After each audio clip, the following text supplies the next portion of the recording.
Je m'appelle Isabelle Pagé, je suis professeure au département de chiropratique. J'ai obtenu en fait mon doctorat de premier cycle en chiropratique ici même à l'UQTR en 2011. Par la suite, j'ai fait une maîtrise en activité physique à l'UQTR avec Martin Descarreaux. Suite à ma maîtrise, j'ai effectué un PhD en sciences biomédicales qui se fait à l'Université de Montréal, mais c'était en extension à l'UQTR. Finalement, après le PhD, je me suis expatriée. J'ai été 1 an en Alberta faire un stage postdoctoral. Et à mon retour à Trois-Rivières, j'ai obtenu un poste, une première année en tant que remplaçante au département de chiropratique comme professeure. Et ensuite, j'ai obtenu mon poste comme professeure régulière au département de chiropratique.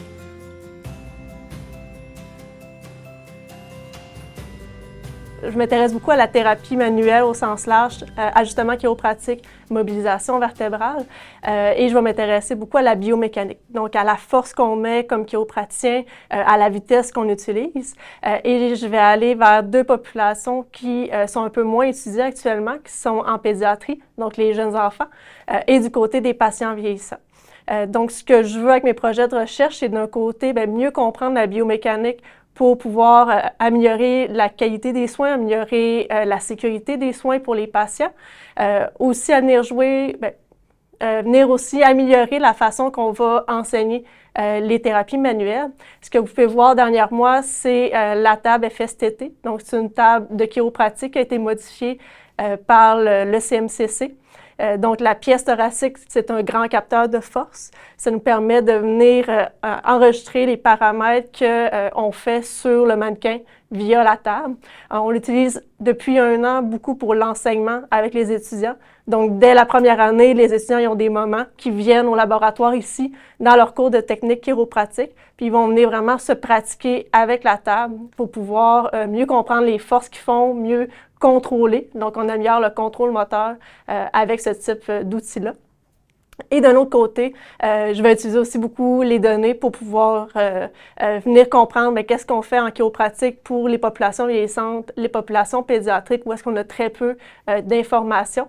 Donc, savoir c'est quoi les forces que les chiropraticiens utilisent. Et en connaissant ces forces-là, on peut évaluer, mieux comprendre la sécurité, l'efficacité des soins et venir aussi optimiser donc l'enseignement des thérapies. En fait, j'ai une étudiante à la maîtrise qui vient d'effectuer son dépôt de finale, donc Dr. Anne Delbecq.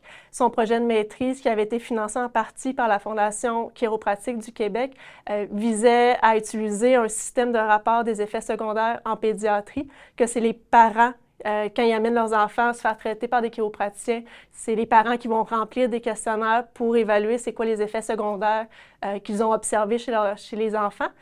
Donc, Dr. Delbecq a utilisé ce système-là avec des chiropraticiens en pratique. En tout, je crois qu'elle a évalué environ 70 patients enfants, surtout entre 0 et 5 ans. Ces données, on est en train d'effectuer la rédaction de son article, donc ça va être publié sous peu. J'ai une étudiante également du côté de la pédiatrie qui utilise actuellement ce qu'on appelle un gant instrumenté. Donc, c'est des petits capteurs qu'on positionne sur la main du clinicien pendant qu'il va traiter l'enfant, surtout des bébés dans le cas de ce projet-là. On va utiliser dans la littérature parfois effets secondaires, parfois effets indésirables. De notre côté, ce qu'on a décidé d'utiliser après réflexion, c'est vraiment effet secondaire. Un effet secondaire, c'est un effet qui est associé au traitement, mais qu'on n'avait pas prévu. C'est pas ce qu'on a visé par le traitement. Un effet indésirable, ça a la notion qui est négative associée à ça. Si on parle en pédiatrie, un des effets que souvent les parents rapportent aux chiropraticiens, c'est que leur enfant, il a fait une nuit complète après un traitement, puis on s'entend que ce n'est pas un effet indésirable. Si les parents peuvent avoir une nuit complète après un soin chiropratique, ils vont être très contents. Pour les études où est-ce qu'on vient plus mesurer les paramètres biomécaniques, c'est sûr que la portée clinique est encore un peu plus loin. Ce qu'on veut vraiment viser, c'est que si on connaît mieux la biomécanique, moi, je veux vraiment venir développer des études pour venir améliorer l'enseignement des ajustements chiropratiques ou des mobilisations en pédiatrie. Et à ce moment-là, si on optimise l'enseignement, les étudiants qui vont arriver pour graduer aussi vont être plus confiants dans leur capacité à faire des ajustements chiropratiques. Ils vont aussi avoir un meilleur contrôle de leurs ajustements. Et c'est sûr que par par ces résultats-là, ce que je crois aussi, ça va avoir des effets bénéfiques sur la prise en charge des patients. Je suis un peu aussi conventionnelle au niveau de mes publications. Donc, c'est sûr qu'on fait des publications au niveau des journaux scientifiques. Donc, ça permet, c'est vraiment la première voie de publication. Ça permet d'être révisé par les pairs, de vraiment distribuer de façon le plus large possible les résultats de recherche. J'encourage aussi mes étudiants toujours à les présenter dans des congrès pour pouvoir les rejoindre, faire aussi l'exercice de vulgarisation, d'aller présenter soit vers une affiche scientifique ou via une présentation orale qu'on appelle les plateformes.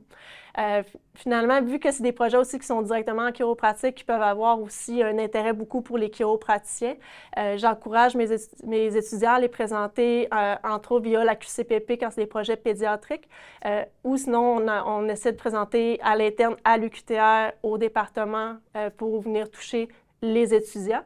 Entre autres, les projets de recherche que j'effectue sont directement dans les cours touchent aussi aux cours que j'enseigne. Donc, j'intègre directement les résultats des projets de recherche à travers mes cours pour donner l'information aux futurs chiropraticiens qui vont graduer prochainement.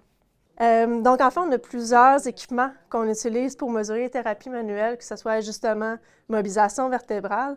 Le pourquoi qu'on va en avoir plusieurs, c'est vraiment selon l'objectif du projet de recherche. On va utiliser l'équipement qui est le plus adéquat pour atteindre notre objectif. On a en premier la table qu'on appelle FSTT. Fait que c'est la table chiropratique qu'on voit ici. Toute la portion thoracique, c'est une plateforme de force qui permet de venir mesurer les paramètres. Donc, la table FSTT est beaucoup utilisée en enseignement. Donc, c'est hyper pratique. Les étudiants peuvent venir, c'est super solide. Donc, on l'utilise, c'est très facile d'utilisation. On peut avoir une rétroaction aux étudiants très, très rapidement.